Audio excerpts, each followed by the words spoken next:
Spain টাকা দিয়ে বিশ্বকাপ কিনেছে? আপনার বিশ্বাস নাও হতে পারে, কিন্তু আজ যে তথ্যগুলো আপনি দেখতে যাচ্ছেন সেগুলো শুনে হয়তো আপনিও প্রশ্ন করতে বাধ্য হবেন। 2026 বিশ্বকাপ কি সত্যিই শুধুই একটি ফুটবল টুর্নামেন্ট ছিল, নাকি সবকিছু আগেই পরিকল্পনা করা হয়েছিল?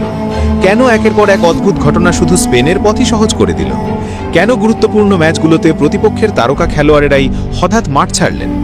এগুলো কি শুধুই কাকতালীয়, নাকি এর পেছনে লুকিয়ে আছে এমন এক রহস্য যা এখনো বিশ্বের সামনে আসেনি? চলুন শুরু থেকে শেষ পর্যন্ত পুরো বিষয়টি জেনে নেওয়া যাক। আগে ফাইনাল নিয়ে একটু কথা বলি। আর্জেন্টিনা বনাম স্পেন ম্যাচে অনেক নাটক হয়েছে, বিশেষ করে ড্রেসিং রুমের সেই ভাইরাল ভিডিওর রহস্য আজও কেউ জানে না। তবে কিছু একটা হয়েছিল। চলুন এবার মূল প্রসঙ্গে আসা যাক। স্পেনকে ফিফা সবসময় সুবিধা দিয়েছে। ফিফার পরিকল্পনাই ছিল স্পেনকে ফাইনালে জেতানো। আপনি বিশ্বাস নাও করতে পারেন, কিন্তু আজ সেটাই প্রমাণ করার চেষ্টা করব। স্পেন রাউন্ড অফ 16-এ ওঠার পর থেকেই নাটক শুরু। রাউন্ড অফ 16-এ স্পেন খেলেছিল পর্তুগালের বিপক্ষে। ম্যাচের 56 মিনিটে হঠাৎ করেই ইনজুরির কারণে নুনো মেন্ডেসকে মাঠ থেকে তুলে নেওয়া হয়। অথচ সেই সময় পর্যন্ত তিনিই ছিলেন পর্তুগালের সবচেয়ে বিপজ্জনক এবং নির্ভরযোগ্য খেলোয়াড়। তাকে মাঠ থেকে তুলে নেওয়ার পরই যেন পুরো রক্ষণভাগই ভেঙে পড়ে। প্রশ্ন হলো, এমন কি হয়েছিল যে এত গুরুত্বপূর্ণ একটি নকআউট ম্যাচে মাত্র 56 মিনিটেই তাকে মাঠ ছাড়তে হলো? এরপর কোয়ার্টার ফাইনালে বেলজিয়ামের বিপক্ষে ম্যাচ। 70 মিনিট পর্যন্ত স্কোর ছিল 1-1। বেলজিয়ামের গোলরক্ষক কোর্তোয়া একের পর এক দুর্দান্ত সেভ করে স্পেনকে আটকে রেখেছিলেন, কিন্তু ঠিক সেই সময়ই ইনজুরির কারণে তাকে বদলি করা হয়। কোর্তোয়া মাঠ ছাড়ার কয়েক মিনিটের মধ্যেই ম্যাচের চিত্র বদলে যায় আর স্পেন জয় তুলে নেয়। তাহলে কি সত্যিই ইনজুরি ছিল, নাকি এর পেছনে ছিল অন্য কোনো রহস্য? এরপর সেমিফাইনালে ফ্রান্স। মাত্র 30 মিনিটেই উইলিয়াম সালিবার মতো বিশ্বের অন্যতম সেরা ডিফেন্ডার মাঠ ছেড়ে চলে যান। সালিবা বেরিয়ে যাওয়ার পর ফ্রান্সের রক্ষণ যেন মুহূর্তেই দুর্বল হয়ে পড়ে। এত বড় ম্যাচে এমন গুরুত্বপূর্ণ খেলোয়াড়ের হঠাৎ মাঠ ছেড়ে যাওয়া কি শুধুই দুর্ভাগ্য, নাকি এর পেছনে ছিল অন্য কোনো কারণ?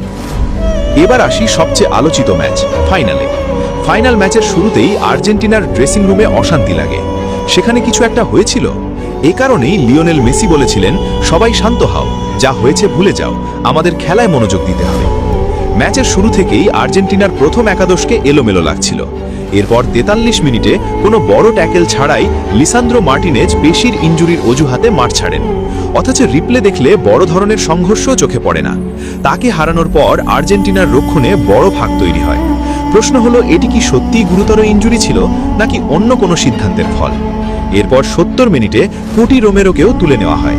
যে খেলোয়াড় পুরো টুর্নামেন্টে আর্জেন্টিনার রক্ষণ সামলেছেন, বিশ্বকাপ ফাইনালের মতো ম্যাচেও তাকে মাঠের বাইরে যেতে হলো। রোমেরো বেরিয়ে যাওয়ার পর আর্জেন্টিনার ডিফেন্স সম্পূর্ণ অগোছালো হয়ে যায়। এত গুরুত্বপূর্ণ মুহূর্তে এমন সিদ্ধান্ত কি সত্যিই স্বাভাবিক ছিল? অন্যদিকে লাউতারো মার্টিনেজকে একবারের জন্যও নামানোর চেষ্টা করলেন না স্কালোনি। 70 মিনিটেই তিনি 5 জন খেলোয়াড় বদল করলেন। তবুও লাউতারো মার্টিনেজকে মাঠে নামানো হলো না। পুরো ম্যাচেই তাকে দেখা গেল না।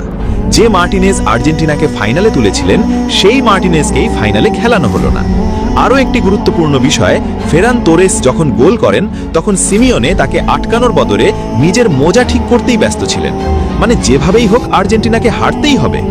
স্পেন গোল দিতে পারছিল না, আর তখন আর্জেন্টিনার খেলোয়াড়েরা একে একে ইনজুরির অজুহাতে মাঠ ছেড়ে যাচ্ছিল। শুধু আর্জেন্টিনার খেলোয়াড় না, পর্তুগাল, বেলজিয়াম, ফ্রান্সের খেলোয়াড়েরও ঠিক একই কাজ করেছে। আরও একটি গুরুত্বপূর্ণ বিষয়, আর্জেন্টিনার কোনো খেলোয়াড়ের পরিবার মাঠে খেলা দেখতে আসেনি। লিওনেল মেসির স্ত্রী এবং সন্তানরাও ছিলেন না। কিন্তু কেন?